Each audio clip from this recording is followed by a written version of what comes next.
Relacionado, ¿verdad? Con lo que Primero de Pedro nos va a decir aquí, ¿verdad? En una de sus cartas, la primera carta que él nos menciona aquí, que lleva su nombre, es Primero de Pedro, capítulo 1, ¿verdad? Versículo 13 al versículo 16. Primero de Pedro, capítulo 1, versículo 13 al versículo 16. En lo que lo buscan, ¿verdad? Reciba un saludo del pastor Antonio Castillo, ahí de la iglesia El Faro. Y estamos ahí ayudando, apoyando ahí con los jóvenes. De hecho, si usted puede orar por nosotros, este septiembre, ¿verdad? Vamos a tener un campamento de jóvenes. A mí me está tocando organizarlo, ¿verdad? Por primera vez. Nunca me había tocado organizar un campamento de jóvenes, pero ahora como estoy a cargo de ellos, pues me va a tocar hacerlo, ¿verdad? Entonces, y es una bendición trabajar con los muchachos, es una bendición trabajar con los jóvenes. Son difíciles, ¿verdad? Algunos de ellos, pero pues, como mencionaba en la mañana, Dios da gracia para poder ayudarles y serles de bendición a sus vidas. Y orar que Dios obre en ese campamento, hermanos, que jóvenes tenga al menos 3 cosas, ¿verdad?, que estamos implementando. Una de ellos es servicio, otra de ellos, hermanos, es su santificación, y otra de ellos, si alguien quiere rendir su vida a servir al Señor, ¿verdad? Propósitos claros para hacer las cosas bien. Bien, hermanos, Primera de Pedro, capítulo 1, ¿verdad? Versículo 13 al versículo 16. Primera de Pedro 1, 13 al 16. Vamos a leerlo todos juntos, ¿verdad? Esta porción de las Escrituras. Y dice así, a la cuenta de 3. Gracias. 2, 3. Por tanto, ceñid los lomos de vuestro entendimiento, sed sobrios y esperar por completo en la gracia que se os traerá cuando Jesucristo sea manifestado. Como hijos obedientes, no os conforméis a los deseos que antes tenías estando en vuestra ignorancia, sino como aquel que os llamó es santo, sed también vosotros santos en toda vuestra manera de vivir. Porque escrito está, sed santos, porque yo soy santo. Vamos a orar. Señor, damos gracias en esta mañana por la bendición que usted nos da. Gracias, Padre, por el tiempo que usted nos permite realmente reconocer que usted gobierna sobre todas las cosas, pero también, Señor, que su carácter es inmutable, que no cambia. Ayúdenos, Señor, a realmente reconocer que en nosotros debe estar el cambio, en nosotros debe estar la responsabilidad de poder hacer cambios en nuestra vida con el fin de agradarle. En nosotros está, Señor, de querer renovar nuestra mente a la santidad de usted. Pedimos, Señor, por este tiempo, la predicación. Háblenos, Señor, úseme a mí para poder transmitir su mensaje. En el nombre de Jesús. Amén. Hermanos, antes de continuar, déjenme tomar agua. El día de hoy, hermanos, vivimos en una sociedad, ¿verdad?, donde a lo bueno le llaman malo y a lo malo, ¿verdad?, le llaman bueno, ¿verdad? Entonces vivimos en una sociedad donde realmente, hermanos, no importa, ¿verdad?, la opinión que Dios tiene sobre las cosas o sobre las acciones. Personas, ¿verdad?, han implementado su punto de vista o lo que conocemos como cosmovisión, que simple y sencillamente es el ente, ¿verdad?, y la manera de interpretar las cosas. Personas han implementado su propia cosmovisión de acuerdo a sus propias experiencias y de acuerdo a sus propios pensamientos influidos por sus emociones. Y han concluido, ¿verdad?, que Dios no tiene participación en esto porque simple y sencillamente Dios, y lo podemos decir así, ¿verdad?, Dios es un aguafiestas. Que Dios no tiene vida, ¿verdad?, felicidad. Y estoy hablando, hermanos, de cualquier otro pecado y lo que muy comúnmente, hermanos, se está viendo el día de hoy como homosexualismo, ¿no? Y cambios de sexo o matrimonios, ¿verdad?, igualitarios entre hombres con hombres y mujer con mujer. Hay ciertos estados donde ya lo aprobaron, inclusive otros lugares fuera de México que ya están aprobados. Pero no solamente es ese pecado, hermanos, también, ¿verdad?, tiene que ver con pecados de adicciones, pecados de actitudes, ¿verdad? Y aún pecados, hermanos, en nuestra propia persona. A veces, hermanos, nosotros como cristianos también tenemos la misma tentación, ¿verdad? De no querer aceptar lo que Dios nos está diciendo en su palabra y no querer aceptar lo que Dios, ¿verdad?, nos está demandando. Como veíamos en la mañana, al momento de nosotros escuchar la instrucción de Dios, ya cae una responsabilidad sobre nuestros hombros, ¿sí? Sobre nosotros. En el momento que usted dice que usted es hijo de Dios, ya es una responsabilidad que usted tiene de demostrar que usted ¿qué es? Hijo de Dios, ¿verdad? En el momento que usted lo dice, usted ya tiene la responsabilidad de demostrarlo. Y primero de Pedro, hermanos, les va a dar una exhortación que no van a olvidar en sus vidas, ¿verdad?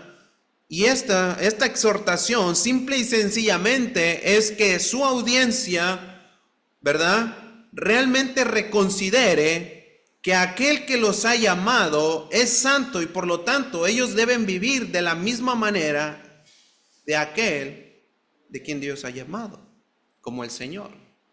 Si Dios es santo, yo debo ser santo porque Él es santo, y es lo que vemos aquí en las Escrituras. Ahora, vamos a desglosar, ¿verdad?, un poco acerca de estos pasajes, y vamos a ver, ¿verdad?, qué significados tienen estas porciones. Dice aquí el versículo 13, por tanto, cíñete los lomos o ceñid los lomos de vuestro entendimiento. Y no sé usted, ¿verdad?, pero creo que las palabras aquí son muy importantes. La palabra por tanto, ¿verdad?, tiene un significado muy importante aquí. La palabra por tanto, hermanos, está señalando una conclusión, ¿sí? Todos aquí, ¿verdad?, sabemos eso. Un poco de español no nos haría daño, ¿verdad? Por tanto, está señalando una conclusión de lo que ya dijo Pedro anteriormente. Ahora la pregunta es, ¿qué dijo? ¿Por qué está concluyendo con esta exhortación? ¿Qué es lo que dijo anteriormente en los versículos anteriores? A lo mejor usted lo ha leído. Y simple y sencillamente, ¿verdad?, lo que ha tratado del versículo 1 hasta el versículo 12, hermanos, o empezando desde el versículo 3, el apóstol Pedro está exhortando a su audiencia y que reconozcan que ellos tienen una esperanza viva, versículo 3. Que ellos tienen una herencia incorruptible, incontaminada, inmarcesible, reservada en los cielos, versículo 4. Que ellos tienen una salvación preparada para ser manifestada en el tiempo postrero, versículo 5. Ellos tienen la salvación de sus almas, versículo 9. ¿Qué está tratando de decir el apóstol Pedro con esto? Que ellos, hermanos, tienen un lugar preparado con Dios en el futuro, después de experimentar la muerte, pero antes de que ese momento llegue, ellos deben ser responsables el día de hoy. A veces, hermanos, muchas de las veces, ¿verdad?, caemos en el error de pensar que ya tenemos la vida asegurada y podemos vivir como nosotros queramos en el presente. ¿Sí? Y eso es lo que quiere evitar el apóstol Pedro. Tienes un lugar seguro donde vas a ir después de la muerte, pero antes de que llegues, vive la vida de acuerdo a los estándares que Dios ha establecido. ¿Por qué, hermanos? Porque muchas veces, como les mencionaba, caemos en ese error. Ya tengo la vida asegurada, ya sé a dónde voy a ir, yo ya acepté al Señor, ya acepté a Jesucristo como mi Salvador, por lo tanto, barra libre. No es así, hermanos. No podemos convertir la libertad que nos ha dado Cristo por libertinaje. No se puede. Hermanos, y eso es lo que quiere evitar, ¿verdad?, el apóstol Pedro. Sé consciente que te espera, ¿verdad?, una vida eterna al lado de tu Salvador. Pero sé consciente también que debes vivir de acuerdo a los estándares que Dios ya ha establecido aquí también. Entonces, hermanos, el apóstol Pedro por eso dice, cíñete los lomos. Está tratando de decir, prepárate, ¿sí? Ceñid los lomos, hermanos. Yo creo que ya han escuchado esta metáfora, ¿verdad? ceñir los lomos tiene que ver, en ese tiempo, hermanos, esta acción comúnmente usada para los soldados romanos, o también, ¿verdad? Más que nada para los soldados romanos, es para los judíos. Antes de una guerra, ¿verdad? O de un trabajo que implicaba fuerza y destreza, tenían que subirse el borde de sus túnicas. En ese tiempo, hermanos, usaban túnicas, hombres y mujeres, ¿sí? Entonces, no sé, ¿verdad? Las hermanas, pero creo que es incómodo andar con falda y hacer el deporte. No sé si es muy cómodo. Es muy incómodo, yo creo, ¿verdad? Ahora, para un hombre usar una túnica y salir a la guerra, hermanos, podían pisar la túnica y se van de boca, ¿verdad? Entonces, ellos tenían que implementar algo, una estrategia, ¿verdad? Para que tuvieran la agilidad y la destreza y la fuerza, pero que nada les interrumpiese. Entonces, como usaban túnicas, y esa era su tradición, ¿verdad? Se las doblaban y se las ceñían, es decir, se las amarraban con un cinturón a la mitad de la cintura, ¿verdad? Para que no tuviera ningún impedimento para ejecutar la acción. Pero el punto aquí del apóstol Pedro está tomando, ¿verdad?, esa metáfora para decir que los cristianos adopten y preparen su mente a una forma de pensamiento que les lleve a la acción correcta. ¿Sí me expliqué? Preparen su pensamiento con pensamientos correctos para que actúen de la mejor manera o de la manera correcta. ¿Sí? En otras palabras, el actuar debe ser el modo correspondiente, hermanos, a la vida que Dios nos ha dado, a la vida de gracia. ¿Sí? ¿Qué es lo que se espera de un cristiano? Que sus acciones estén ligadas ahora a su nueva forma de pensar. Hermanos, lo que pensamos es lo que hacemos. ¿Sabía usted eso?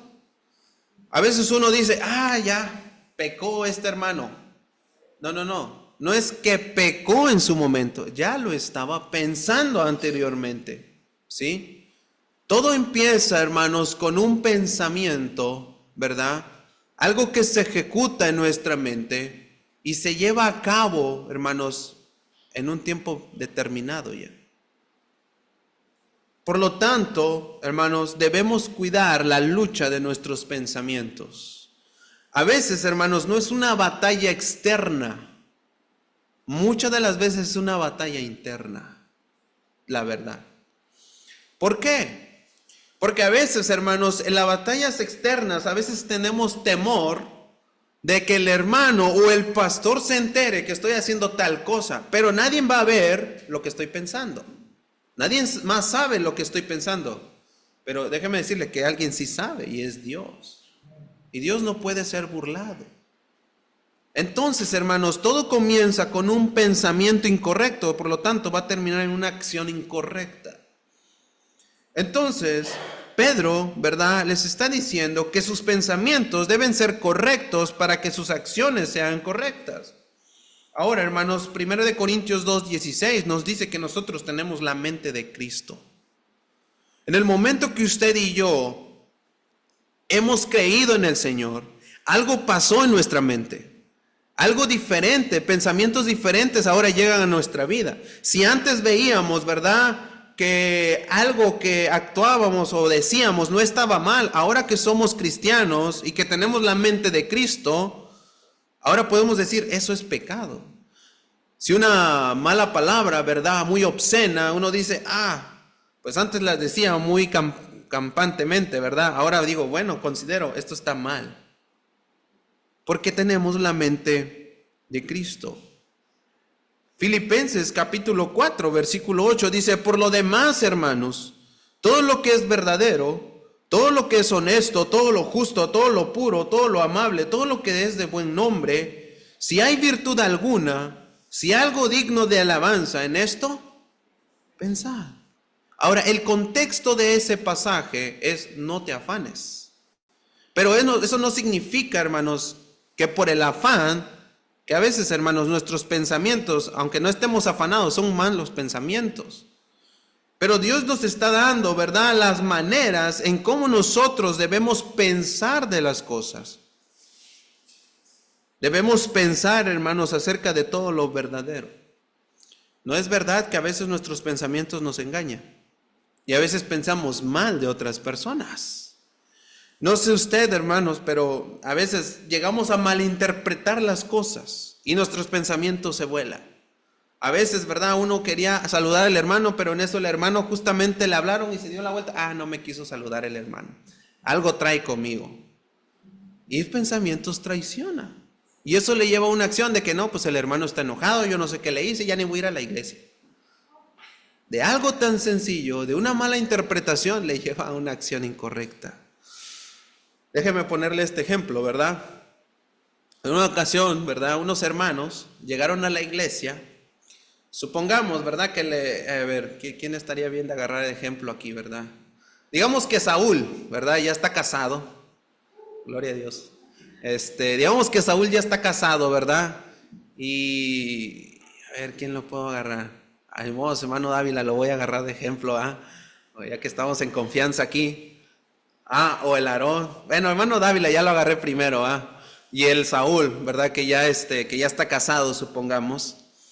Y digamos que el hermano Dávila, ¿verdad? Llega y ya está un poquito lleno porque Saúl llegó primero y se estacionó aquí enfrente de la iglesia. Entonces, el hermano Dávila, ¿verdad?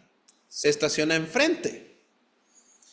Y el hermano Dávila, ¿verdad? Llega, se baja, le abre la puerta a su esposa, entran a la iglesia, ¿verdad? Saludan a los hermanos. Pero Saúl, ¿verdad? Baja y se va. Y su esposa, ¿verdad? Lo ve y, mira, no es tan caballeroso como pensé.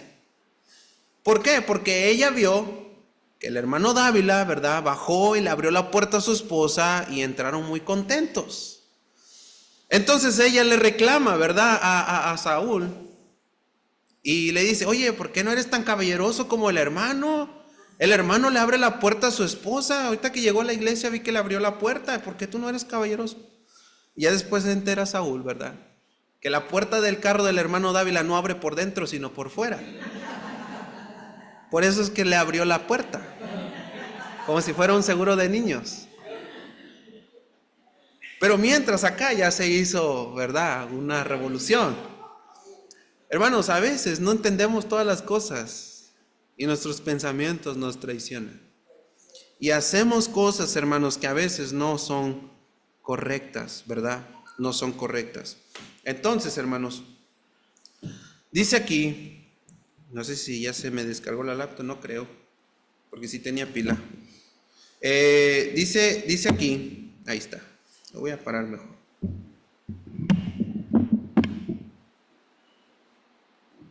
Ok. Dice aquí, cíñete los lomos, ¿verdad? De tu entendimiento. Y simple y sencillamente, hermanos, tengan los pensamientos correctos para que no los traicionen. Piensen en lo verdadero, en lo honesto, todo lo justo, todo lo puro. A veces, hermanos, pensamos impurezas de nosotros mismos o de otras personas. Impurezas, todo lo amable, todo lo que es de buen nombre. Si hay virtud alguna, si hay algo digno de alabanza, en esto piensa.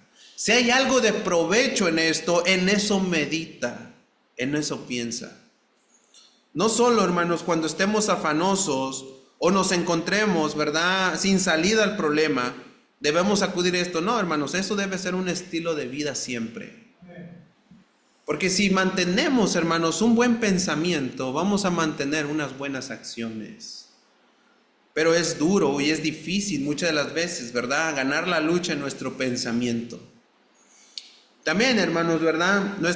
Lo que quiero decir, hermanos, es que nuestra manera de pensar sí importa para Dios, no solamente las acciones. La manera de pensar sí importa para Dios, especialmente cuando leemos Mateo capítulo 5. Note lo que dice Mateo capítulo 5. Y aquí, ¿verdad? Quiero que noten esto. Mateo capítulo 5.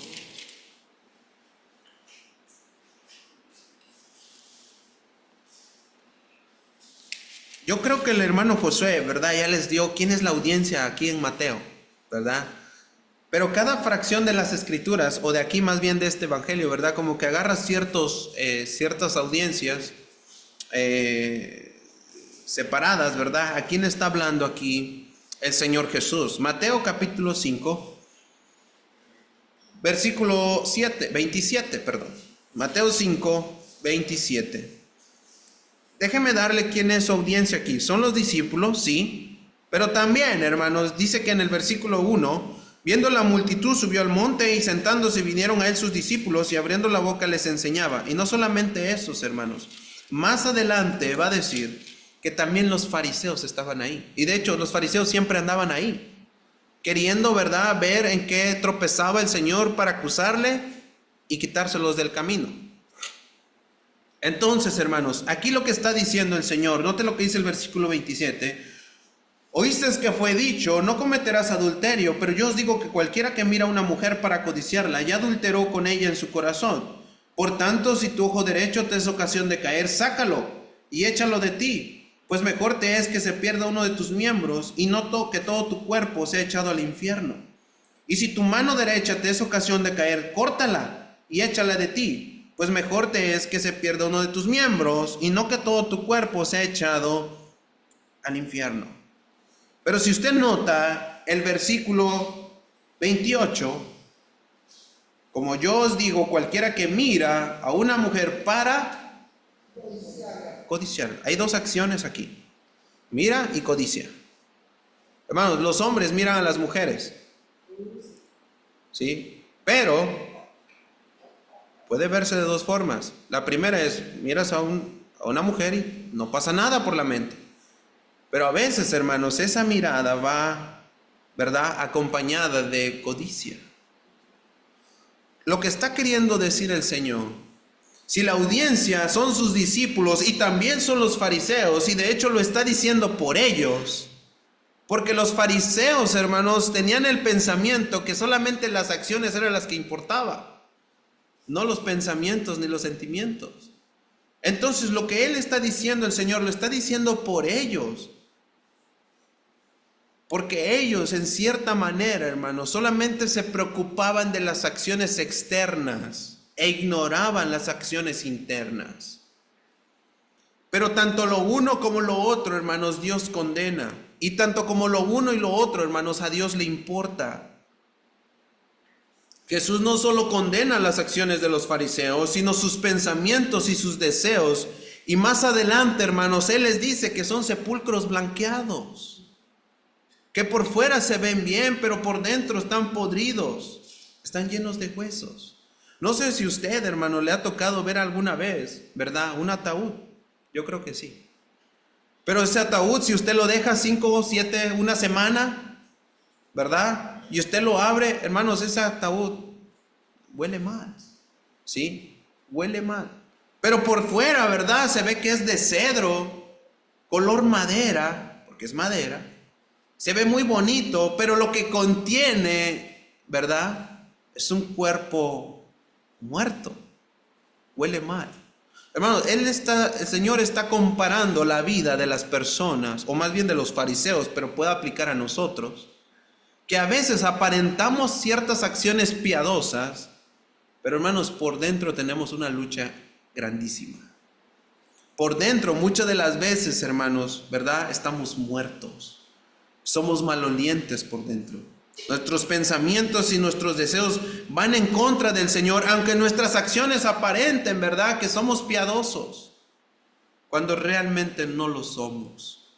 A veces pensamos, hermanos, que las personas, ¿verdad?, por tener un ministerio dentro de la iglesia, pensamos que son las más piadosas, pero a veces, ¿verdad?, a veces no necesariamente. No digo que aquí, ¿verdad?, no digo que el hermano José es el pecador más grande, no me malentiendan.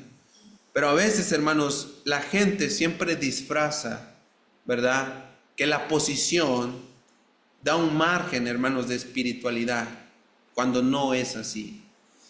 Entonces, hermanos, no significa que por ser padre significa que eres un buen padre, que por ser hermano, ¿verdad?, eres un buen hermano. A veces puede ser una muy mala influencia para la familia.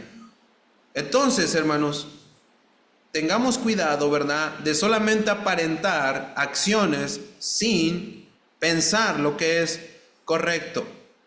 También aquí en el versículo 13, ¿verdad?, volvemos ahí a Primera de Pedro. Primero de Pedro, ¿verdad? Recuerde, el apóstol Pedro, ¿verdad? Está diciéndole lo que deben hacer aquí, y no solamente se enfoquen en lo que ya tienen allá adelante, sino que ellos sean responsables aquí. Sus pensamientos importan. Dice aquí el versículo 13, sed sobrios. ¿Qué es lo contrario, hermanos, de estar sobrio? Estar ebrio, ¿verdad? Estar borracho. Ahora, cuando uno está borracho o está ebrio, hermanos, ¿quién tiene el control de las acciones de esa persona cuando está bajo una sustancia? La sustancia, ¿verdad? Ya sea el alcohol, ya sea la droga, ya sea cualquier otra cosa. Hermanos, la sustancia toma posesión de las acciones y los pensamientos de la persona. Pero en este caso, estar sobrio, hermanos, tiene que ver, ¿verdad? Tiene que ver con tener o controlar sus deseos de manera continua. En otras palabras, debe tener dominio propio. Pero también, no solamente implica esto, hermanos, dejarse controlar por el Espíritu Santo. Ser sobrios. ¿Sí? Si usted se deja controlar por el Espíritu Santo, ¿quién va a controlar la vida de la persona? El Espíritu Santo. ¿Y qué va a resaltar de eso? Acciones piadosas genuinas. ¿Sí? Acciones piadosas genuinas. El hermano Isaac en una capilla, él nos predicaba, ¿verdad? Que esto también, y no se refiere a este pasaje, sino en otro pasaje que es acerca de Timoteo, cuando Pablo le da los requisitos a los pastores, a los diáconos, que deben ser ¿qué? Sobrios, ¿sí? Sobrios. ¿Es parte del requisito para alguien que tiene una posición en el ministerio dentro de la iglesia? Sí, pero no solamente para ellos, para toda la iglesia. Toda la iglesia está dentro de esto. Una persona que controla sus deseos de manera continua o de manera perseverante. En el momento que usted deje de hacerlo, hermanos, sus deseos van a tomar control sobre usted.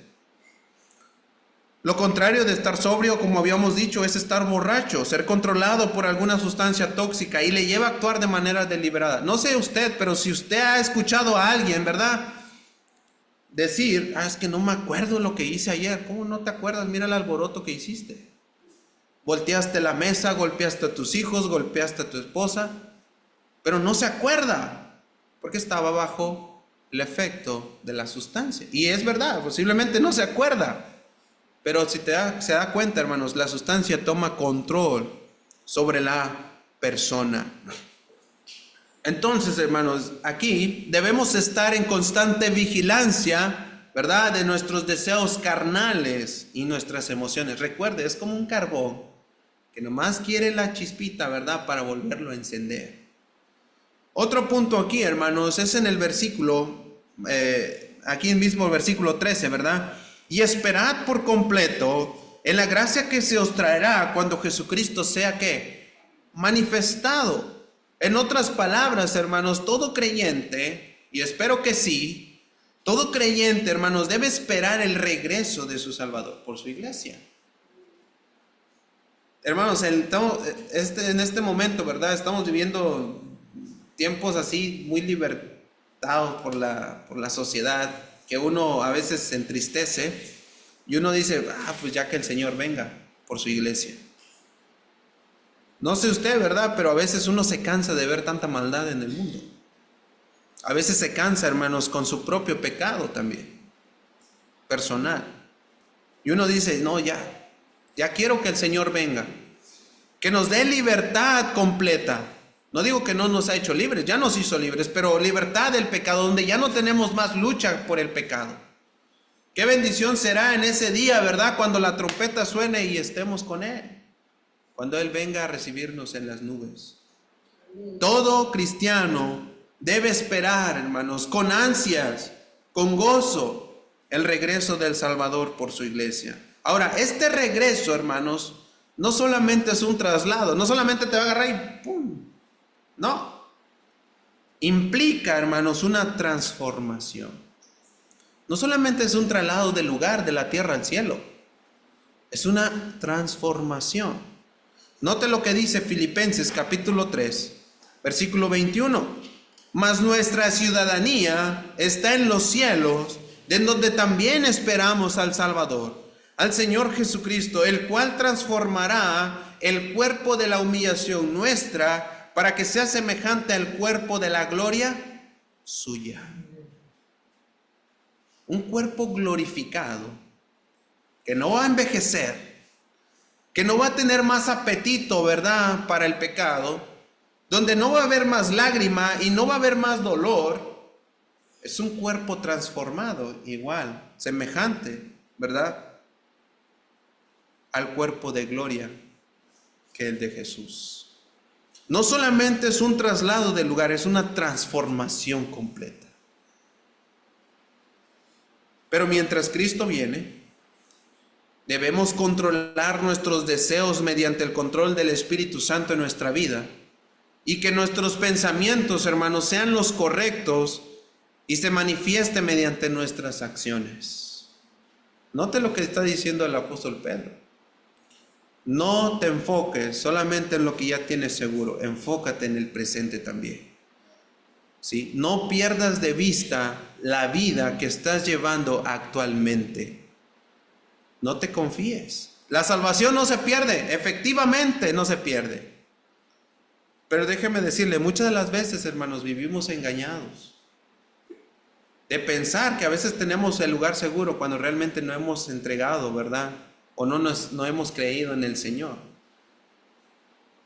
Debemos tener, ¿verdad?, precaución de eso. ¿Realmente somos hijos de Dios? ¿O solamente es un acto emocional? ¿O solamente es una apariencia, ¿verdad? Pensar que por portarnos bien podemos expiar nuestros pecados a través de eso. No se puede. El único que puede dar salvación completa es el Señor Jesús. Hebreos 7:25 dice que nosotros, ¿verdad?, al momento de haber creído en el Señor, Dios salva perpetuamente.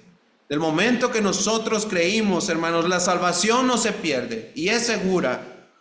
Pero como el mismo autor de Hebreos dice, cuida de tu salvación. No la menosprecies. No menospreciemos el privilegio que Dios nos ha dado, hermanos, viviendo de la manera incorrecta hoy en día.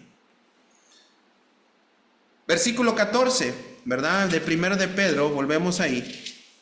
Versículo 14, como hijos obedientes, no os conforméis a los deseos que antes tenías estando en vuestra ignorancia. Dos aspectos que vienen al momento de nosotros haber creído en el Señor. La primera es libertad de pecado. La segunda es conocer, ¿verdad?, o conocimiento acerca del pecado.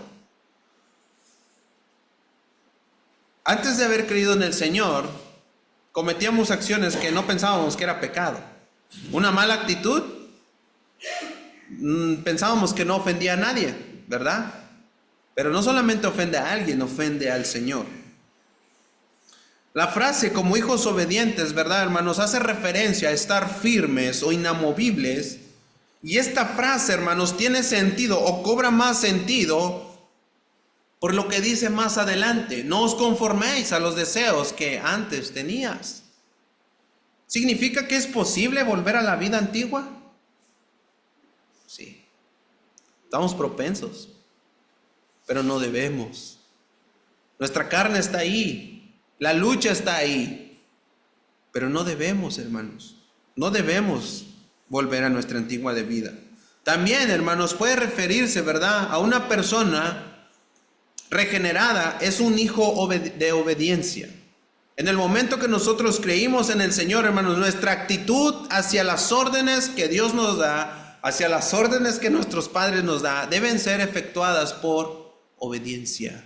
Y es una manifestación o un fruto de la salvación.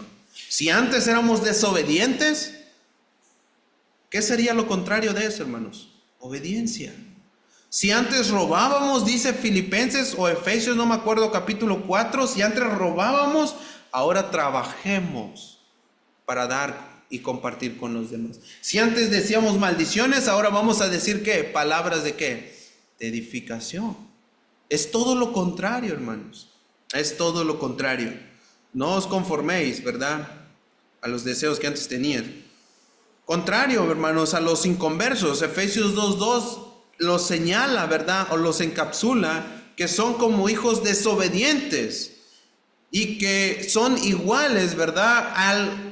Al espíritu que opera, ¿verdad? En este tiempo con Satanás, como hijos de desobediencia. Efesios 2:2 dice eso.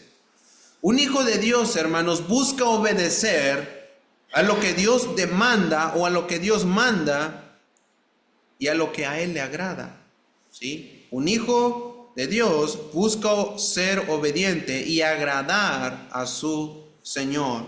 Busca actuar de la manera como Dios quiere que actuase. Y la otra frase, hermanos, es no os conforméis. ¿Dónde menciona otra palabra de esta misma frase? No os conforméis. Romanos 12, ¿verdad? Romanos 12:2. No os conforméis. La idea aquí, hermanos, es que no se amolde. No se amolden, hermanos, al siglo de ahora. No tomen la misma forma. ¿Qué es ya lo dije. ¿Qué es qué sería aquí la palabra? ¿Qué es lo que puede tomar forma de cualquier cosa? El líquido, el agua.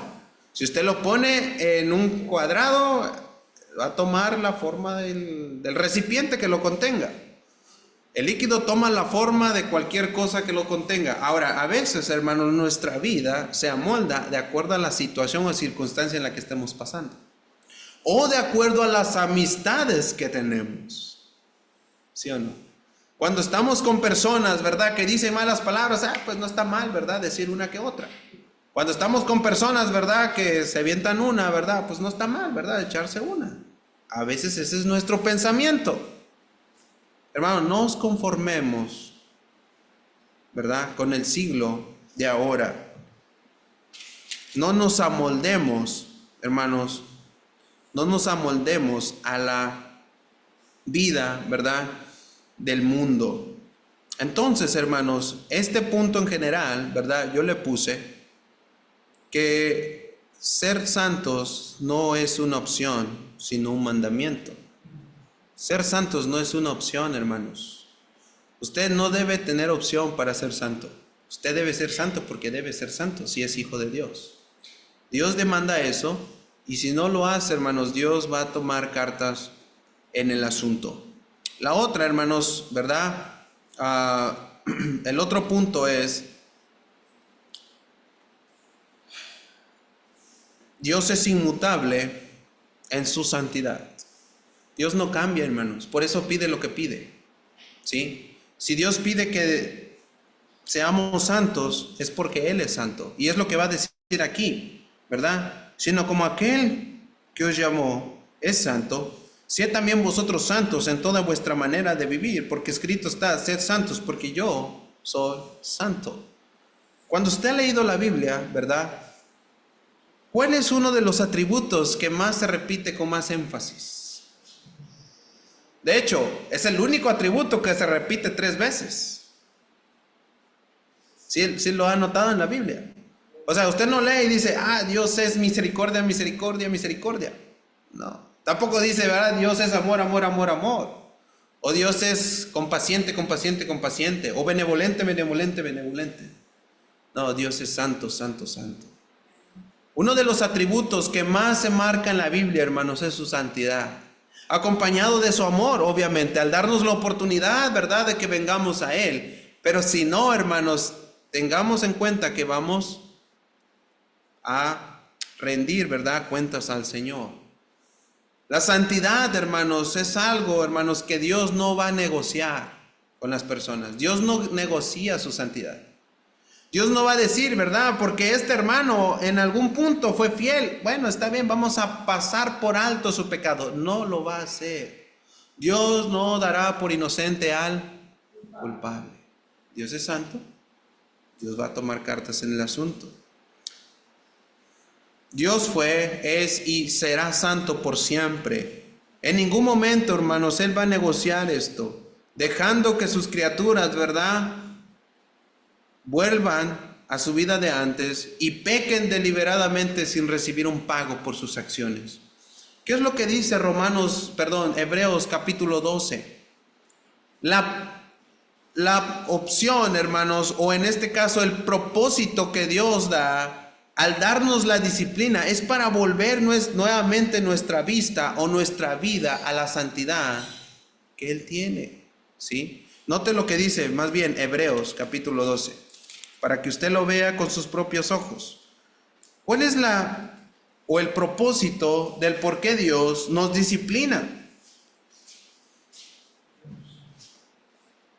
Capítulo 12, ¿verdad? Capítulo 12, versículo 7. Si soportáis la disciplina, Dios os trata como a hijos, porque ¿qué hijo es aquel a quien el Padre no disciplina? Pero si os deja sin disciplina, de la cual todos han sido participantes, entonces sois bastardos y no hijos.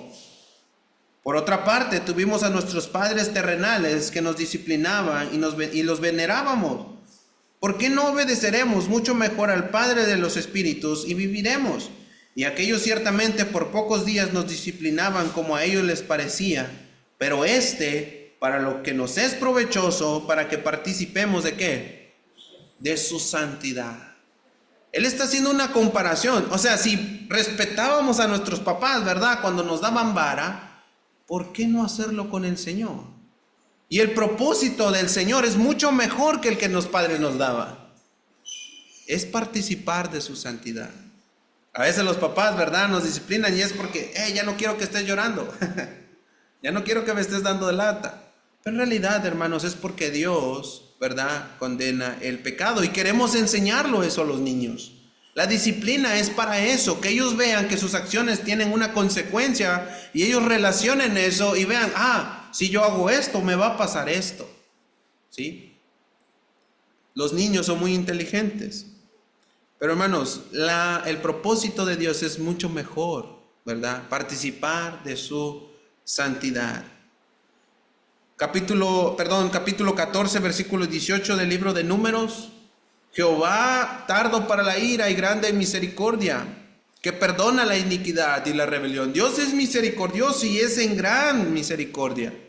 Dios puede perdonar nuestros pecados, aunque en ningún modo, ¿verdad?, tendrá por inocente al culpable, dice este pasaje. Hermanos, si nosotros en algún punto de nuestra vida perseveramos en un pecado sin arrepentimiento, tenga en cuenta que el juicio de Dios va a venir. ¿Cómo? De diferentes maneras. De diferentes maneras Dios trata con cada uno de nosotros. Hermanos, si realmente pasan cosas en nuestra vida que no sean por desobediencia a Dios. A veces, hermanos, uno sufre, ¿verdad? A veces una pérdida, a veces algún accidente, a veces alguna enfermedad. Pero hermanos, que no sea por nuestro pecado, que no sea porque estemos viviendo en desobediencia a Dios, que sea porque seamos fieles al Señor. Y que si eso tiene un propósito, Dios nos lo muestre, pero que no sea por nuestro pecado.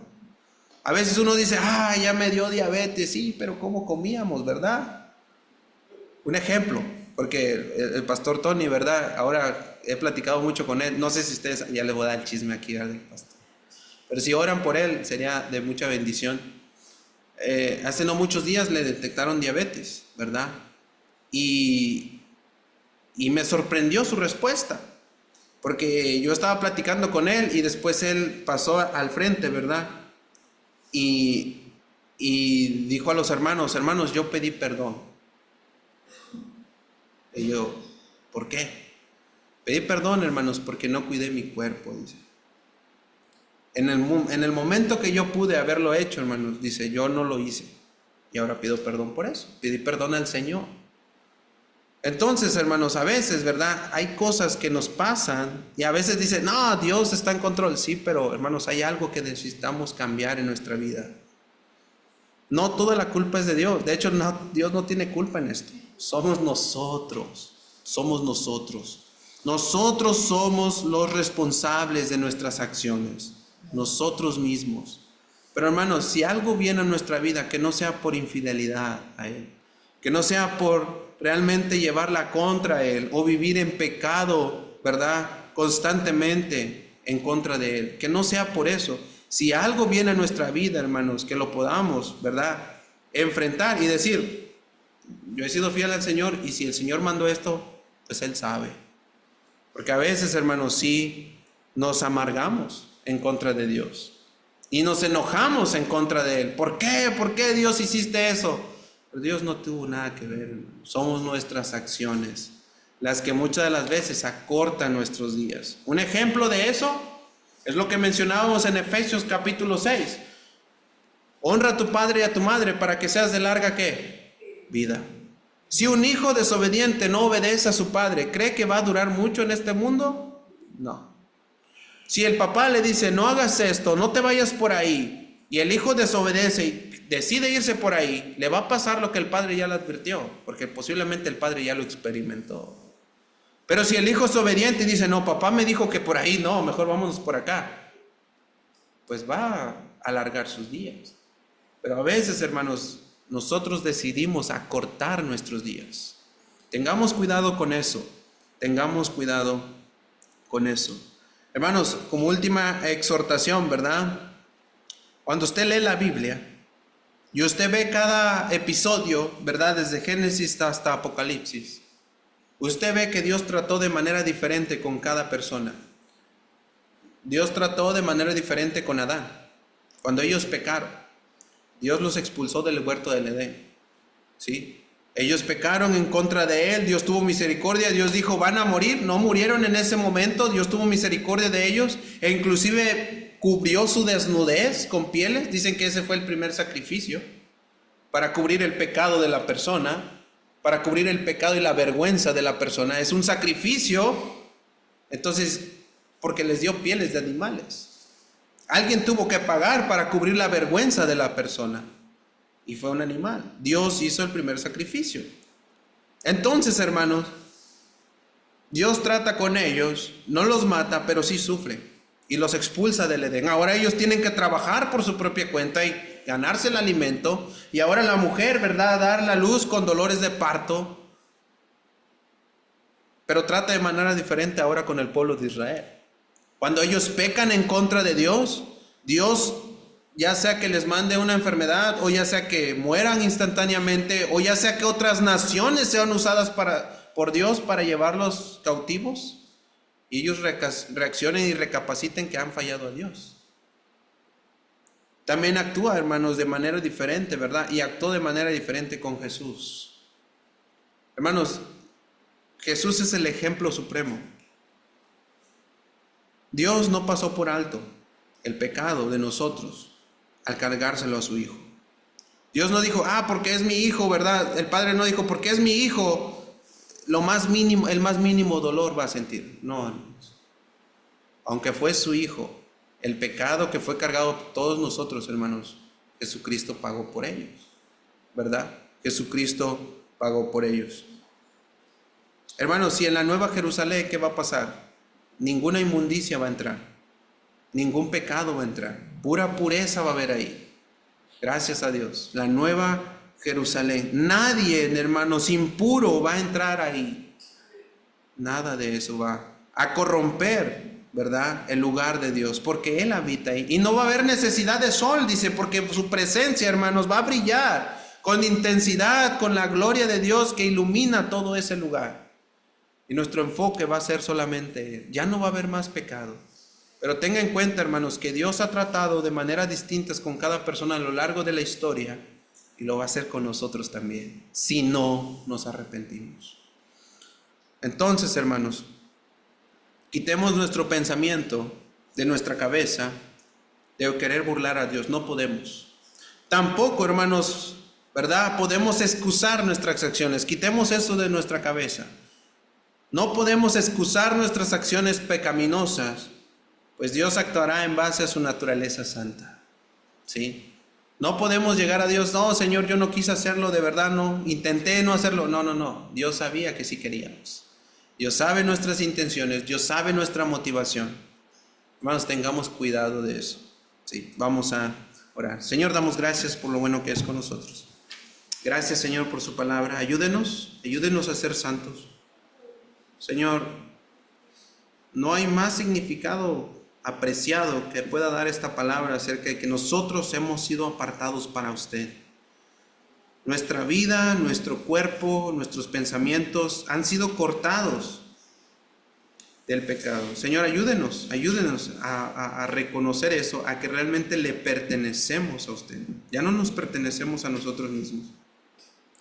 El apóstol Pablo decía que ya no somos esclavos del pecado, ahora somos siervos de la justicia. Que nuestros miembros ahora ya no deben ser ofrecidos para la iniquidad, ahora deben ser ofrecidos en una ofrenda agradable para su servicio, para hacer obras de justicia. Ayúdenos, por favor, a reconsiderar que nuestra vida ya no nos pertenece, sino que le pertenece a usted. Señor, ayúdenos, denos gracia. Es difícil vivir en un mundo hostil. Es difícil vivir en un mundo que incita al pecado, que promueve el pecado. Pero también reconocemos que usted da gracia suficiente para vivir la vida correcta y agradable a usted.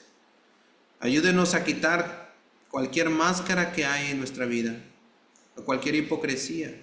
Ayúdenos a ser genuinos en toda nuestra manera de vivir. En el nombre de Jesús.